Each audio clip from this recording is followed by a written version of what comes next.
1893, le moulin et la résidence des Holliday prend feu, qui malheureusement finira par tuer John Hallyday, le fils de Paul Hallyday, qui était malheureusement handicapé.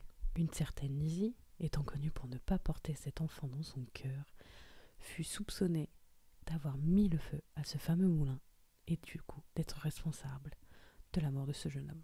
Elle est arrêtée et est envoyée dans un asile où elle finira par être jugée comme guérie et saine d'esprit et finira par pouvoir retourner auprès de son mari, Paul Hallyday. Salut à tous, c'est Chouchou SMR. Aujourd'hui, on se retrouve pour une nouvelle vidéo. Alors, je suis désolée, ça doit s'entendre que je parle avec le nez, mais un rhume m'est tombé sur la tronche. Donc, comme je vous l'ai dit sur la vidéo précédente, aujourd'hui, on va venir parler de tueurs en série. Mais je me suis dit, pourquoi ne pas parler, pour cette première vidéo, d'une femme, comme on dit toujours, les femmes d'abord. Aujourd'hui, je vais vous parler d'une certaine Lizzie Hallyday qui est américano-irlandaise et qui commettra 5 meurtres dont elle sera reconnue coupable que de 2. Et tout cela se passe à New York, aux États-Unis, dans les années 1890. Mais pour commencer, il faudrait en apprendre un petit peu plus sur le personnage de notre vidéo du jour. Alors pour faire simple, nous allons parler de Lizzie Hallyday qui serait née en 1859. Petit détail, on ne sait pas vraiment quel est le jour de sa naissance, on sait juste que l'année. Elle est principalement connue pour son nom complet qui est Eliza Margaret McNally. Et elle serait née dans le comté d'Antrim en Irlande. Mais en réalité, elle ne va pas passer sa vie en Irlande. Sa famille, en espérant pouvoir s'en sortir un petit peu mieux à l'époque, décide de se rendre aux États-Unis quand elle a à peu près 3 ans. Entre son arrivée aux États-Unis et à peu près l'année 1879, on n'a pas vraiment de traces d'elle, on ne sait pas vraiment ce qu'elle fait, mais on sait qu'elle finit par se marier avec un homme de Pennsylvanie appelé Charles Hopkins. Ils auront ensemble un fils qui finira malheureusement par être interné en asile psychiatrique à l'époque. Mais malheureusement, les décès vont s'enchaîner dans sa vie, en commençant par son premier mari, le père de son fils, qui mourra dans des circonstances un peu prenantes. Ça se passera à peine 1 an après que leur fils ait été interné. Et en 1881, elle va décider de se remarier dans la foulée avec un retraité nommé Artemus Brower, qui meurt moins d'1 an plus tard. On est bien d'accord, on est peut-être sur un cas de veuve noire à ce rythme-là. 2 maris qui meurent, et un fils qu'elle ne voit pas car il est en asile. Où est-ce qu'elle s'arrête là ? Eh ben non, sinon elle n'aurait pas fini dans la vidéo du jour, bien sûr, sinon. Elle finira par se remarier pour la 3e fois avec Hiram Parkinson, qui la quittera à peine 1 an après le mariage. Pour une fois, on n'est pas sur un mari qui meurt. Et peu de temps après, elle finira par tenter sa chance une 4e fois avec George Smith, qui est un vétéran de guerre et qui connaissait son mari Brower, qui est décédé quelques années précédemment. Bien sûr, à ce stade-là, je pense que vous comme moi, on commence à se demander si ces 2 maris précédents, ainsi que ce cher George, ne sont pas de ses faits à elle. Mais il y a bien une petite différence avec George, c'est-à-dire qu'il y aurait des preuves. Il y aurait eu une plainte ou quelque chose comme ça, comme de la part de George Smith, qui dirait qu'elle aurait tenté de l'empoisonner en mettant de l'arsenic dans son thé. Bien sûr, elle échappe aux poursuites et pour pouvoir changer de vie, elle décide de partir Bellows Falls, pardon pour ma prononciation, et décide de partir dans le Vermont, en emportant avec elle de nombreux objets qu'elle aurait volés dans la maison de George Smith. Bien sûr, elle ne va pas s'arrêter là avec le mariage. Elle décide de se remarier pour la 5e fois avec un certain Charles Plaisdell, mais elle disparaîtra 2 semaines plus tard. C'est son mariage le plus court à l'heure actuelle. Durant l'hiver de 1898, elle refait surface à Philadelphie lorsqu'elle se présente dans un bar tenu par 2 vieux amis d'Irlande, les Macmillans. À ce moment-là, elle n'utilise plus son nom de naissance, elle décide de se faire appeler Maggie Hopkins. Elle met en place une boutique, mais est reconnue coupable pour avoir dilapidé l'argent de l'assurance et se retrouve condamnée à 2 ans de prison à Eastern States Penitentiary. Mon accent est pourri, c'est fou quand même. En 1889, elle fait une nouvelle apparition, mais sous un autre nom, celui de Lizzie Brown. Elle travaille comme femme de ménage pour Paul Hallyday, un agriculteur 2 fois veuf. Bon alors. De 70 ans, vivant avec son fils à Bull. Alors attendez, parce que la prononciation, je sens que je vais la foirer. Burlingame, dans le comté de Sullivan, à New York. Les prononciations en anglais, pour moi, c'est une catastrophe. À peine marié, en 1890, le fils Hallyday dit à son père qu'il pense que Lizzie est atteinte de crise de folie.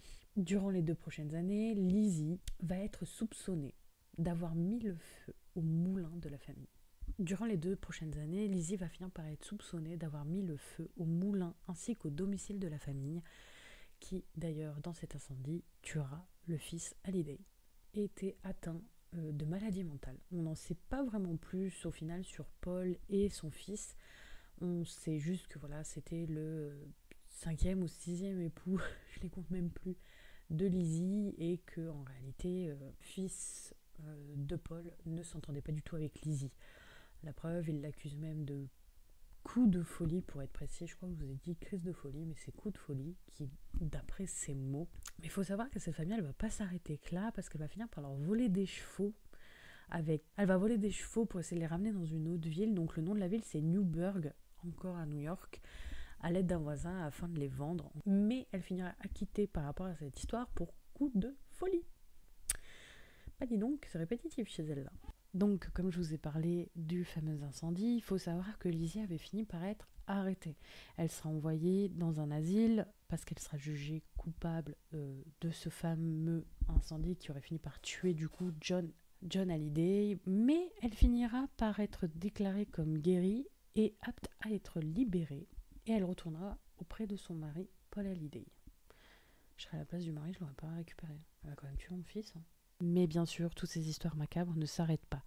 Paul disparaît en août de la même année et Lizzie affirme qu'il travaille dans une ville voisine pour faire quelques travaux de maçonnerie.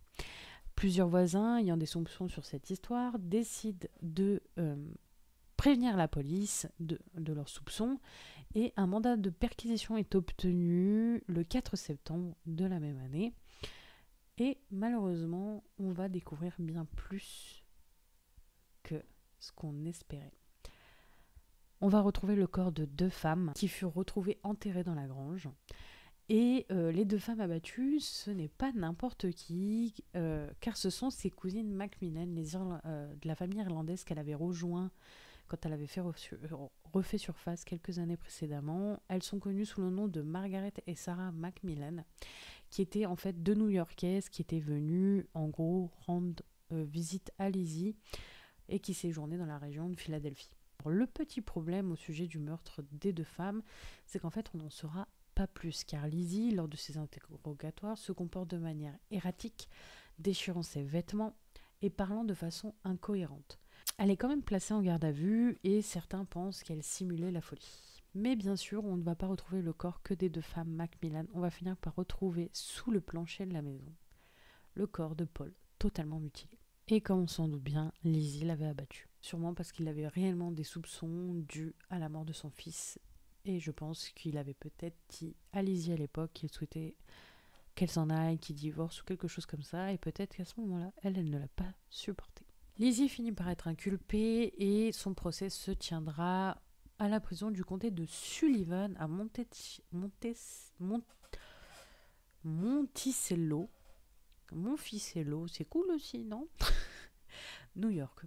Au cours des premiers mois de prison, elle a refusé de manger, elle a fini par attaquer la femme du shérif, a mis le feu à son propre lit, a tenté de se pendre et de se trancher la gorge avec du verre brisé. Elle a déclaré à ce propos qu'elle voulait essayer de voir si elle saignait, si elle se coupait.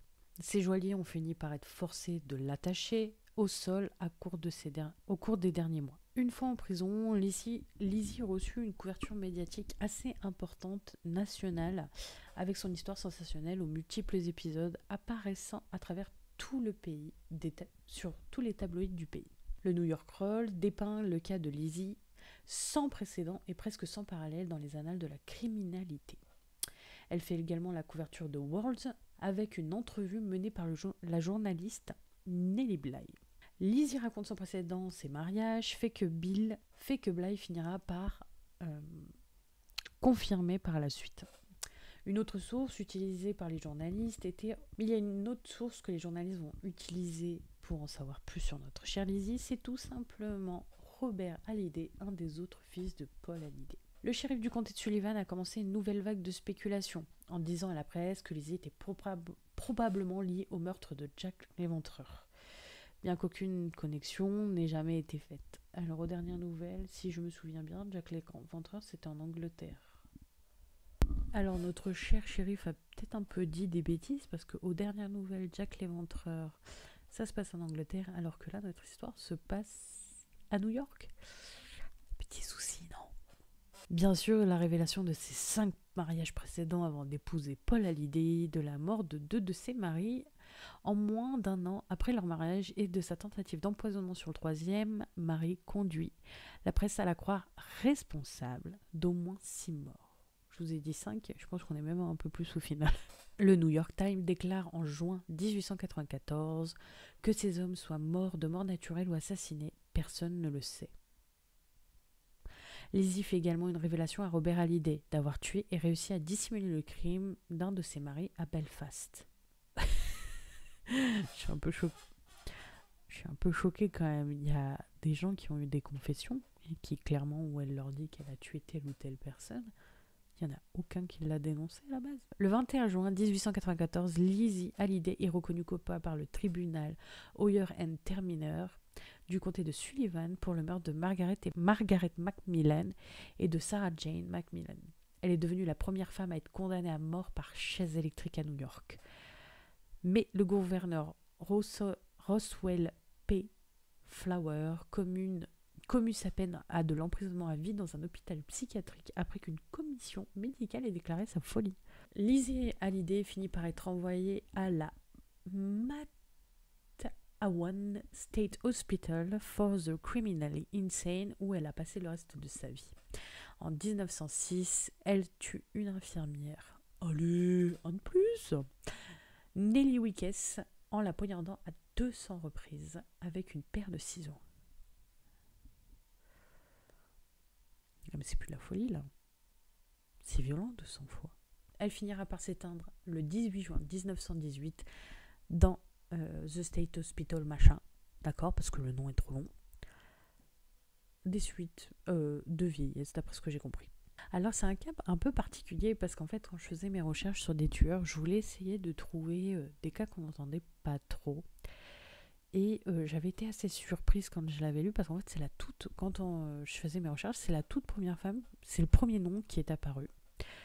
Et je crois que c'est l'une des premières femmes répertoriées. Sûrement qu'il y en a eu d'autres bien avant elle, mais qui n'ont juste pas été attrapées, ou alors on n'a plus les registres ou les choses comme ça. Et c'était la première femme qui apparaissait en fait dans mes recherches.